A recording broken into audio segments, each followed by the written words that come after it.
दोस्तों pre season के 2 games हमने देख लिए। खैर अभी भी हम लोग कंफ्यूज है कि 2 देखे 3 देखे, कितने गेम्स देख लिए हमने, राइट। एंड इन गेम्स से जो प्री सीजन का अभी तक गेम्स हुए हैं उनसे हमें पता चला, हर सीजन की तरह हमें पता चला कि भाई कुछ यंगस्टर्स हैं जो कि आगे आने वाला जो सीजन है उसमें इंक्लूड किए जाएंगे। और ऐसे में दोस्तों 3 नाम आपको बता रहा हूं जो कि आपको अगले सीजन में डेफिनेटली दिखने वाले हैं हांसी फ्लिक की टीम के अंदर।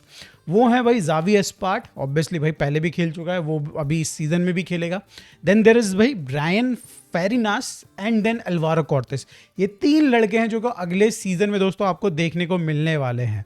देखो ज़ावी एस्पार्ट के बारे में ज़्यादा बातचीत करने की जरूरत नहीं है। इस सीजन में जो पिछले सीजन वाला ज़ावी एस्पार्ट दिखा था, कई सारे लोगों को लगा कि यार ये ठीक है, कई सारों को लगा कि भाई कुछ टचेस गड़बड़ हैं, बट ओवरऑल बढ़िया ठीक प्लेयर है।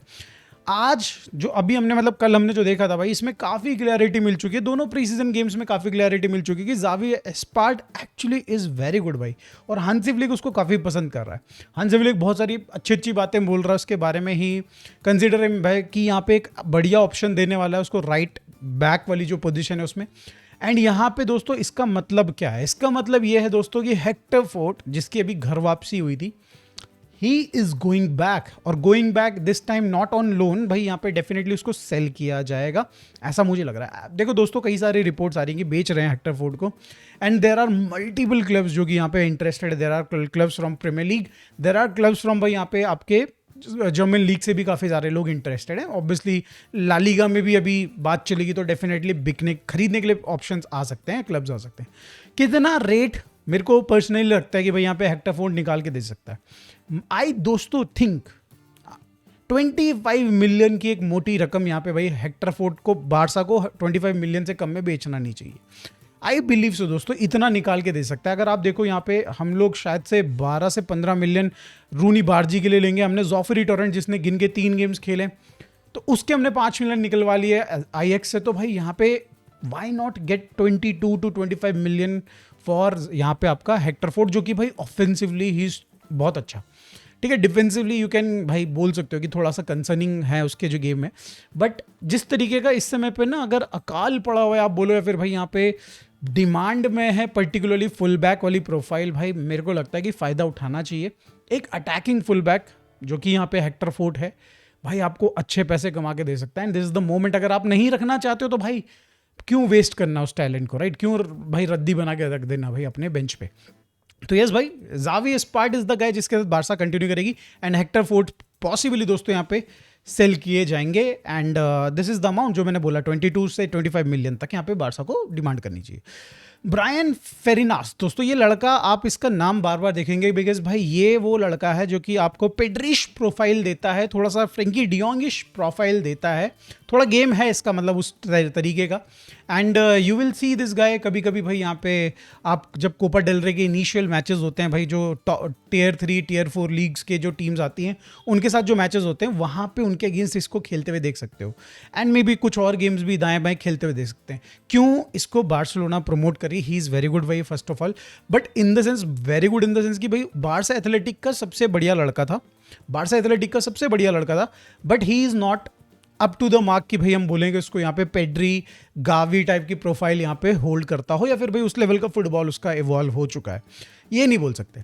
तो यहाँ पे दोस्तों अगर आप देखें तो इस जस्ट जो प्रमोशन हुआ या फिर उसको ट्रेनिंग का पार्ट बनाया, समर वाला जो ये ट्रेनिंग थी उससे जस्ट पहले जिरोना जा रहा था, वो 1.5 मिलियन के यहाँ पे डील हो रखी थी, and he was living Barcelona. At least भाई यहाँ पे लोन वोन हो रहा था, फिर आई एम नॉट श्योर कि भाई परमानेंट था, बट ये था कि भाई 1.5 मिलियन बारसा को मिलते अगर वो परमानेंट हो जाता यहाँ पे ट्रांसफर। तो यहाँ पे दोस्तों व्हाट आई थिंक इज कि कहीं ना कहीं प्लेयर के अंदर कैपेबिलिटी है कि वो अगर हम लोग उसको थोड़े से मिनट्स दें तो वो और बेटर अपने आप को प्रेजेंट कर सकता है। एंड ऐसे में दोस्तों यहाँ पे बिकॉज भाई हमारी midfield is too much crowded भाई। आप बात करो यार गावी पेड्री, ठीक है, मतलब मैं तो कैम वाली पोजीशन को भी नहीं गिन रहा हूँ जहाँ पे तुंकारा विल फाइट भाई। आई एम टॉकिंग अबाउट जो पेड्री एंड भाई यहाँ पे जो रॉड्री, या फिर आप बात करो यहाँ पे बर्नाल वाली पोजीशन है वहाँ पे।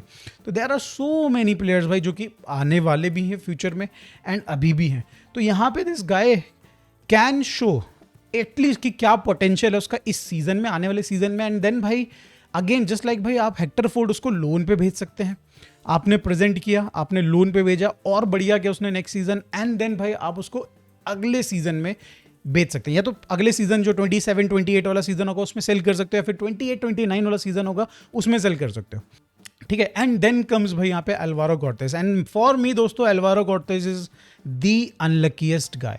ही will play this season under Hansi Flick possibly भाई, क्योंकि यहाँ पे कई सारे मूव्स हो रहे हैं कि पॉसिबिलिटी है कि उसके लिए ऑफर्स आ रहे हैं, कई सारे यहाँ पे लोन ऑफर्स आ रहे हैं, एंड वो जा भी सकता है।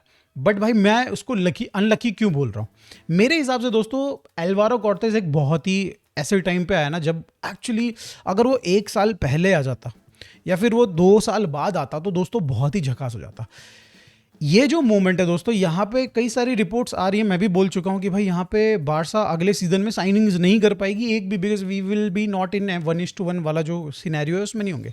तो हम लोग भाई एफएफपी में स्पेस ही नहीं होगा हमारा प्लेयर रजिस्टर करने के लिए, नए प्लेयर्स रजिस्टर करने के लिए। इसीलिए आप देख रहे हो यहाँ पे भाई हम लोग कई सारी साइनिंग्स कर रहे हैं, एंड सबसे ज़्यादा बड़ा इंपैक्ट डालेगी रॉड्री की साइनिंग। यहाँ पे रॉड्री की साइनिंग ऐसी साइनिंग है जो कि पहले तो अगर देखा जाए तो अनप्लान्ड है और एफएफपी में एक बड़ा होल करती है, ठीक है। ऑल दो अरोहो चले गए हैं दोस्तों यहाँ पे, तो काफ़ी बारसा को राइट नाउ इम्पैक्ट उतना नहीं दिख रहा है, बट हमारी जो प्लानिंग थी उसके हिसाब से ये चीज़ मुझे पर्सनली ऐसा लग रहा है कि थोड़ा एक आउट ऑफ सिलेबस सिचुएशन हो चुकी है हमारे लिए।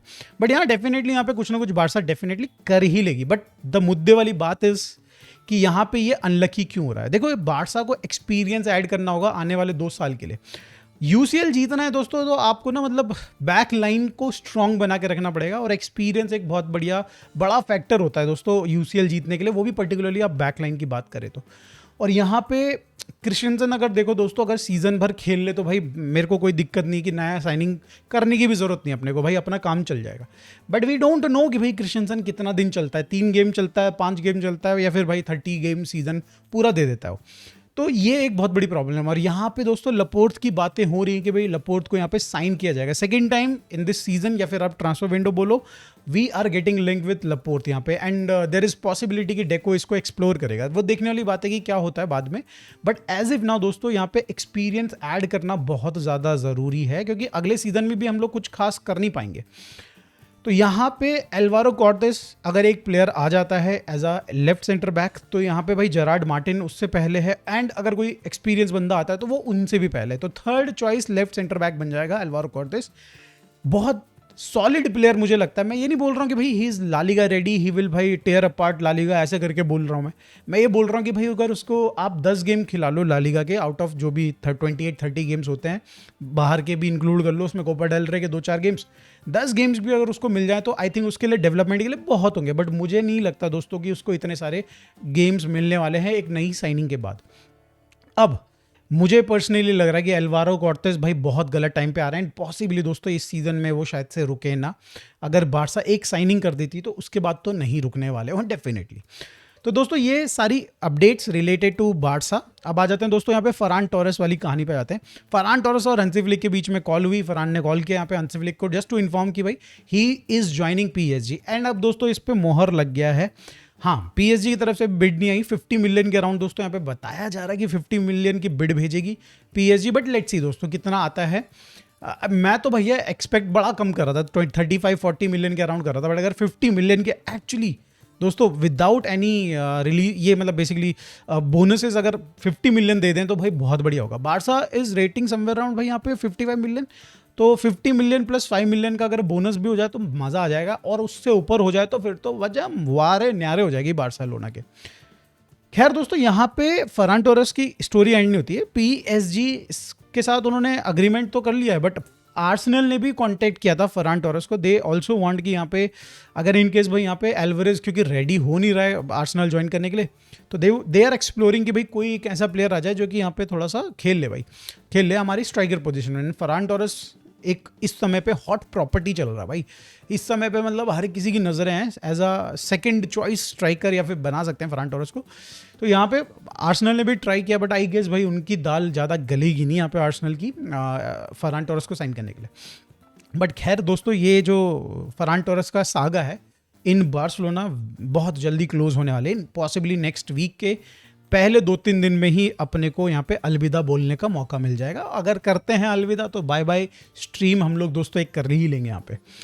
अब आ जाते दोस्तों मुद्दे की बात, एल्वारेज, दैनिक एल्वारेज जागरण में कई लोग फ्रस्ट्रेट हो चुके हैं इस समय पे कि एल्वारेज भाई अब तो भाई बंद कर दो एल्वारेज।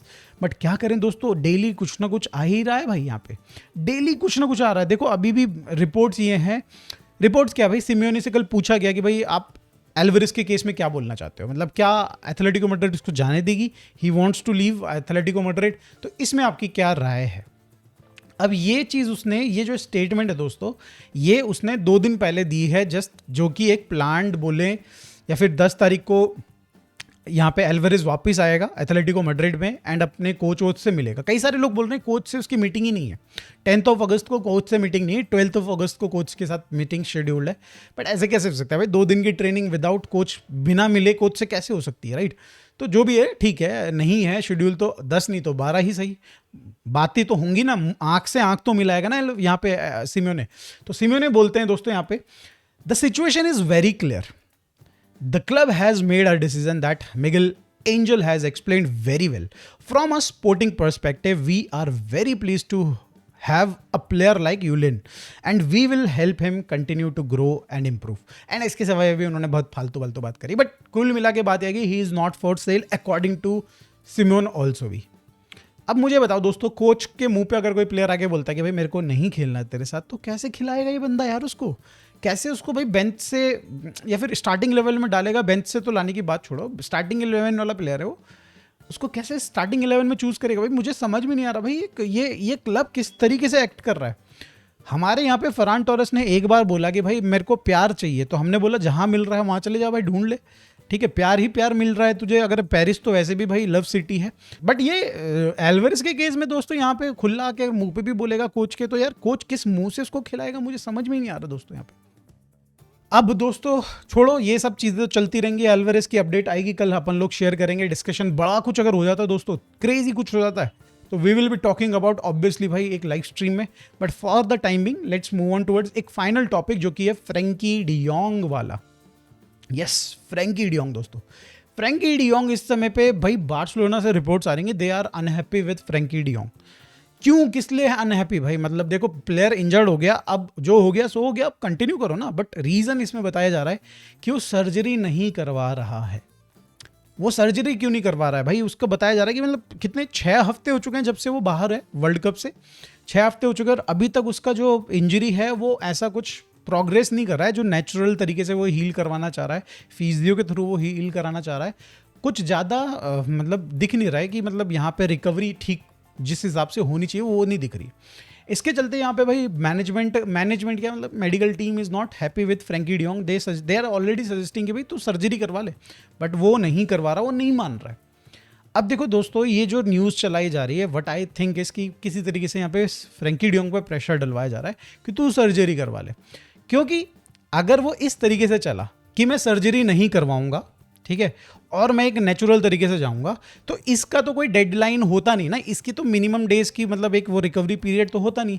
ये तो मतलब 15 दिन में भी ठीक हो सकता है, 3 महीने में भी ठीक हो सकता है, 7 महीने में भी ठीक हो सकता है।